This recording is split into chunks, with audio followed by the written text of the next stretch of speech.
Welcome to the 2015 Central Student Government Election Special here on Newsfeed. I'm Josh Denzler. And I'm Marcella. Let's start tonight with a brief look at the history of CSG elections over the past few years.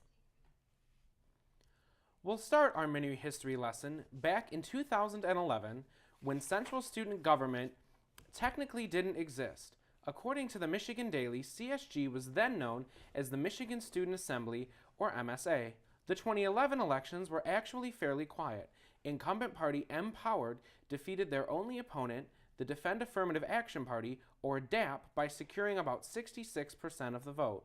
There was no major controversy in this election. However, there was one problem with a particular write-in candidate. He didn't exist.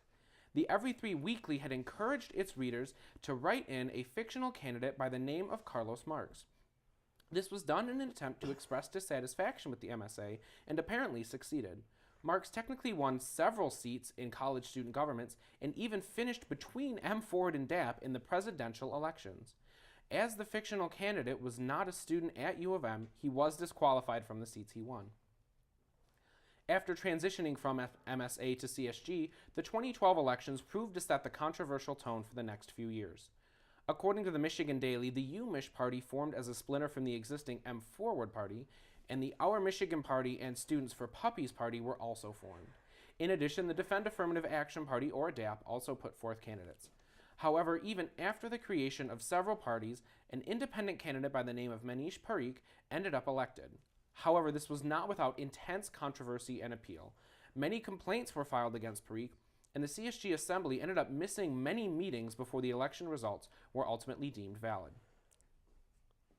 The 2013 elections went to the UMich party members Michael Proppe and Bobby Deschelle, but not without a scandal. LSA juniors Chris Osborne and Haley Sakwa, members of Forum, were elected to presidency and vice presidency by 485 plurality, but were not allowed to take office. Following hearings over Forum's alleged financial violations of the election code in cases of influencing students while voting, the University Election Commission ruled in favor of UMich's suit, which accused Osborne of influencing voters.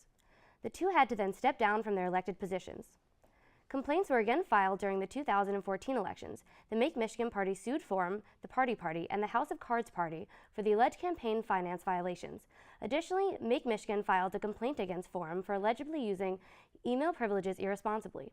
Due to this, the final outcome of the election came 5 days after the polls closed. The winners included Bobby Deschelle and Megan Chokar of the Make Michigan Party, who became the CSG president and vice president, respectively, for the 2014 to 2015 academic year.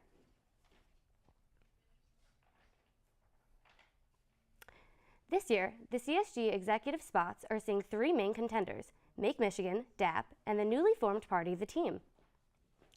We did reach out to representatives from DAP who did decline our invitation to be here tonight, but we will be talking with Make Michigan and The Team after this brief break. You won't want to miss it, so stay right here with WOLV-TV Newsfeed.